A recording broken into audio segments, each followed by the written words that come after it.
কোনো ব্যক্তি যদি পাহাড়ের সমানও ঋণ থাকে, এই দোয়া যদি আমল করে, আল্লাহ পাক ওই ঋণও শোধ করে দিবে ইনশাআল্লাহ। রিজিক তো বাড়বেই ইনশাআল্লাহ। আপনার যত ঋণ আছে ইনশাআল্লাহ আল্লাহ পাক শোধ করে দিবে। বিশ্বাস করলে না?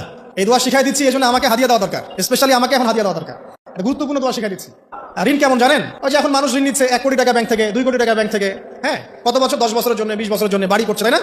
তার ধারণা এমন যে সে মারা গেলে তার ঋণটা কেউ না কেউ শোধ করে দিবেই দিবে, তাই তো? আর আল্লাহ রসুল কি বলছেন দেখেন, একজন মারা গেছেন, নবী সাল্লাল্লাহু আলাইহি ওয়াসাল্লামের সময় একজন মারা গেছেন। তো নবী করিম সাল্লাল্লাহু আলাইহি ওয়াসাল্লাম বলছেন, এই ব্যক্তির কি কোনো ঋণ আছে? একজন সাহাবী বলেন, হ্যাঁ ইয়া রাসূলুল্লাহ, তো ঋণ আছে। নবীজি বললেন, তোমরা ওর জানাজা পড়ো, আমাকে ডেকো না। তোমরা ওর জানাজা পড়ে নাও, আমি জানাজা পড়তে চাচ্ছি না। আমি এখন কেমন করে আপনাকে বুঝাবো ঋণ কত ভয়ঙ্কর জিনিস? আপনি যে ব্যাংক থেকে 3-4 কোটি টাকা লোন নিয়ে রাখছেন, লাখ লাখ টাকা লোন নিয়ে বসে আছেন, দিব্যি সুখে বসে আছেন, এমন চিন্তায় যে আপনার মৌত হবে না।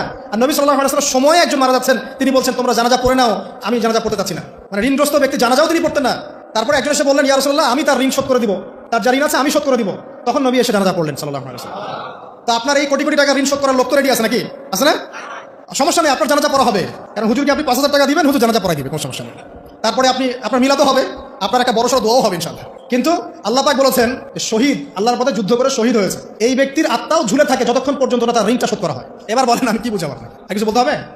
তো এখন সেই দোয়া শিখাচ্ছি আপনাদেরকে, যে দোয়া শিখলে আপনার ঋণ থেকে বাঁচবেন ইনশাআল্লাহ। কত দিবেন বলেন?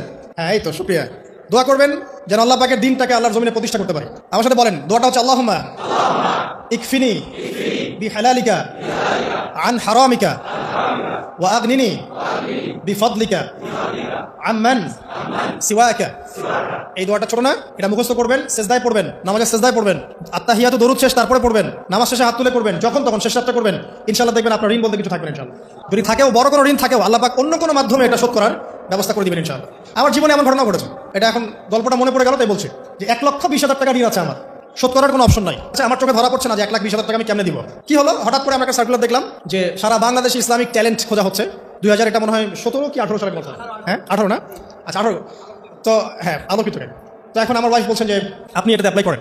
আমি অ্যাপ্লাই করবো, এটা তো আলেমুল আমাদের প্ল্যাটফর্ম, আমি এখানে জেনারেল থেকে আসা মানুষ কেমন করে কি। তো সে বলছেন আপনি পারবেন ইনশাআল্লাহ, আপনি পড়াশোনা করেন ইনশাআল্লাহ পারবেন। তো আমি দেখছি প্রাইস কি আছে, কষ্ট তো করবো, আগে পুরস্কারটা কি। তো পুরস্কারটা দেখছি যে একটা ওমরা করাবে। ওমরা করা তো যে কারোর জন্য একটা মানে স্বপ্নের ব্যাপার না?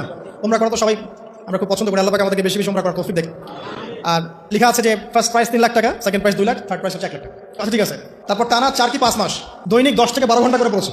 টানা 4 থেকে 5 মাস দৈনিক 10 থেকে 12 ঘন্টা, নাওয়া খাওয়া সব ওখানেই।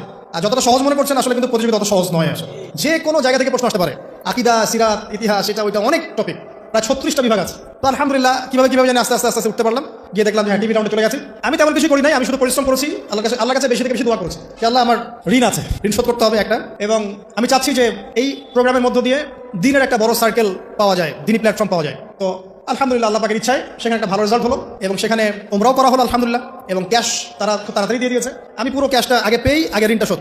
এখন এই সময় কিন্তু আমি দোয়াটা করেছি, আল্লাহুম্মা ইকফিনি বিহালালিকা আন হারামিক ওয়া আগনিনি বিফদলিকা আম্মান সিওয়াক। দেখেন, আমি কিন্তু জানতামও না এমন কোনো প্রতিযোগিতা হবে, আমি সেখানে পার্টিসিপেট করবো, ওই ওসিলায় উমরা করবো, ওই ওসিলায় আবার ঋণও শোধ হবে, আমার কিন্তু মাথায় ছিল না। এটাই হচ্ছে আল্লাহ পাকের সেই আয়াত, ওয়া মান ইয়াত্তাকিল্লাহ ইয়াজআল লাহু মাখরাজা। আল্লাহ পাককে যে ভয় করবে, আল্লাহ পাক তার জন্য রাস্তা খুলে দিবেন ইনশাআল্লাহ। ওয়া ইয়ারযুকুহু মিন হাইসু লা ইয়াহতাসিব, এবং এমন উৎস থেকে আল্লাহ পাক রিজিক দিবেন যেটা সে কল্পনাও করতে পারে না। এটা আল্লাহ পাক তাওয়াক্কুল রাখেন। জাস্ট ওই ইসমাঈল আলাইহিস সালামের মায়ের মতো হাজরা আলাইহিস সালাম ইব্রাহিম আলাইহিস সালামকে বলছেন, আপনি আমাকে এখানে ছেড়ে যাচ্ছেন কি জন্য? ইব্রাহিম বলছেন আল্লাহর আদেশে। তখন তিনি বলছেন, তাহলে আল্লাহ আমাকে ফেলে দিবেন ইনশাআল্লাহ। সেই মায়ের গর্ভ থেকে ইসমাঈলের মতো সন্তানের জন্ম হলো, যেই সন্তানকে বাবা বলছে যে আমি তোমাকে জবাই করছি, স্বপ্নে দেখেছি, ফানজুর মাযা তারা, তোমার রায় কি? সে বলছে ইয়া আবাতি ফাআল মা তুমার, আপনাকে যে আদেশ করা হয়েছে আপনি সেটাই করেন, সাতাজিদুনি ইনশাআল্লাহু মিনাস সাবিরিন, ইনশাআল্লাহ আপনি আমাকে ধৈর্যশীল পাবেন। দেখেন কোন মায়ের গর্ভ থেকে কোন সন্তান। তাকে কি বাবা মানুষ করেছিলেন? না, তাকে তার মা মানুষ করেছেন। তো ওই রকম তাওয়াক্কুলকারিনী হাজরা আলাইহিস সালামের মতো মা যদি ঘরে ঘরে থাকে, বোন আর স্ত্রী ঘরে ঘরে থাকে, তখন ইসমাঈলী প্রজন্ম আসবে ইনশাআল্লাহ।